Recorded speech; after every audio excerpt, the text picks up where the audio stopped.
Welcome to the Philadelphia Inquirer's Spring Training Video Preview. I'm Scott Lauber alongside my colleagues Matt Breen and Bob Brookover. And guys, as spring training begins, I think one of the really big storylines is going to be JT Realmuto, who is actually going to have to, barring a last-minute settlement here, is actually going to have to leave camp for a day or two to fly to Arizona for an arbitration hearing to discuss not only, well, primarily to discuss his compensation for 2020, but the Phillies are also going to certainly want to continue their conversations about a multi-year deal, an extension, a long-term agreement to keep him here beyond just this year. Otherwise, he would be a free agent at the end of the year, free to go wherever he wants. I guess my first question is, how much of a distraction is this going to be? Because, you know, he's going to report to camp by Tuesday. We're all going to be asking him that question about, you know, having to leave camp and having to go through this and having to sit at a table across from Phillies people and talk about why he's worth what he wants versus what they want to pay him. There's about a $2 million gap there. Is this going to be a big deal? He addressed it in the offseason at the sports writers banquet. Basically said it wouldn't be a big deal to him. It's easy to say that when you start getting questioned about it every day or, you know, every week. Players tend to get sick of answering those kind of questions. Now it'll go away. He'll have his arbitration case. He'll win or lose his arbitration case. And then the Phillies will try to sign him to a bigger. My thing was, if I was his agent, I would say, yeah, listen, but I wouldn't be in a big rush to sign a contract extension with the Phillies. And here's why.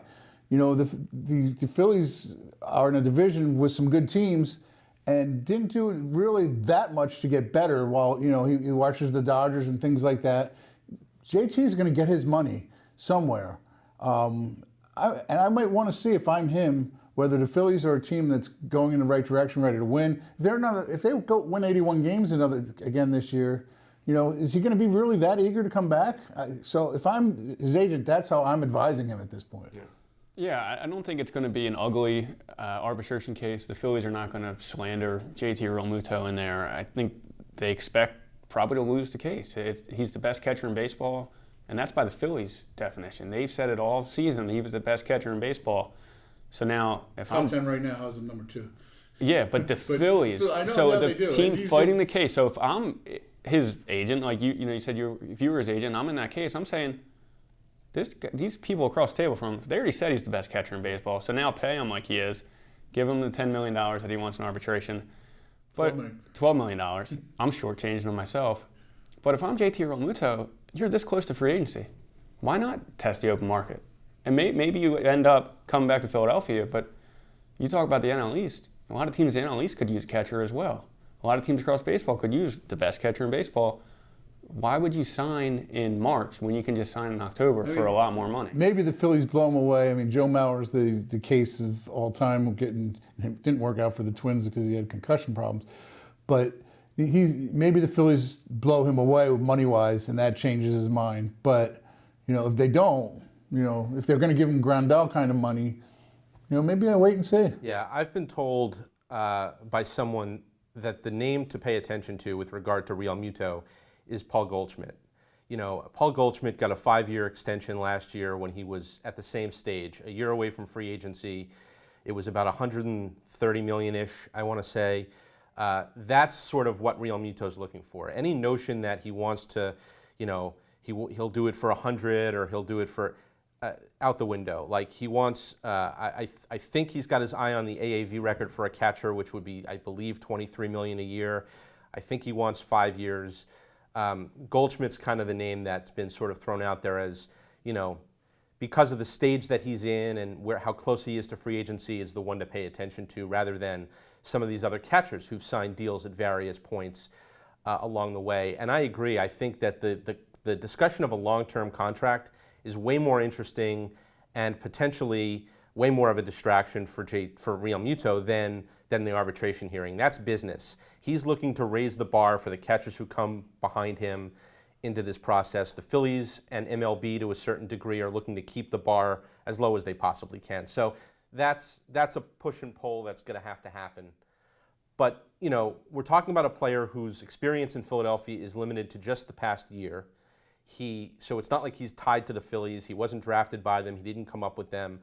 Why wouldn't he at this stage, you know, a season away from free agency, decide to see what he's worth on the open market? He has no incentive to give the Phillies any kind of discount or any kind of friendly deal. He's worked this hard to get this far, to be this close to free agency. I don't want to put words in his mouth, but I don't know how you guys feel. Anytime he's ever discussed this publicly, I've never gotten the feeling that he's quite as anxious to jump into a long-term marriage as maybe the Phillies are. Well, and the Phillies are dealing with the weaker hand here because they've already given up Sixto Sanchez and Jorge Alfaro, and I forget who the other guy was. Stewart. Will Stewart.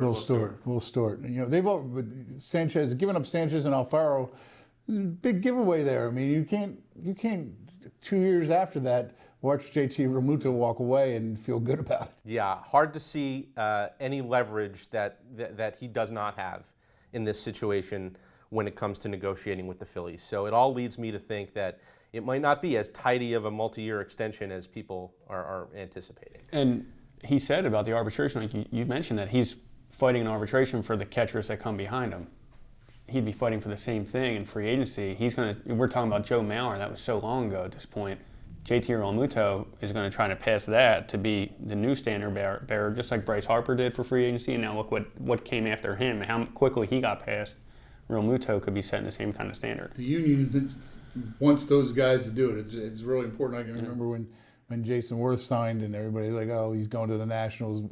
And I remember talking to Jason Worth and him saying, if I didn't do this, the union would have just eviscerated him for not going after the best deal he could possibly get. Same with Tim Tomey. Yeah. Just a guess here, but given how focused Realmuto is on what he does, on his job, he's probably going to address this once or maybe twice in spring training and then shut it down from there. I don't think he wants to be asked every single time around his locker about how are extension talks going. I don't think this is going to be a thing he's going to want to entertain. That seems Realmuto-esque if there's such a word. You could even talk to him every day if you wanted to. He's one of the most elusive players in the clubhouse. When you get him, he's great, but he's elusive because I think he is focused on so many other things, namely his job. He is. Oh, and by the way, he's the best player on the team, and he's going to have a lot to do with whether or not they make the playoffs for the first time in 8 years. So he's a guy we'll be discussing quite a bit over the next 6 weeks in Clearwater. So maybe the next 6 years. Maybe the next 6 years. Who Maybe knows? not. Maybe not. So check us out at Inquirer.com and in the pages of the Philadelphia Inquirer.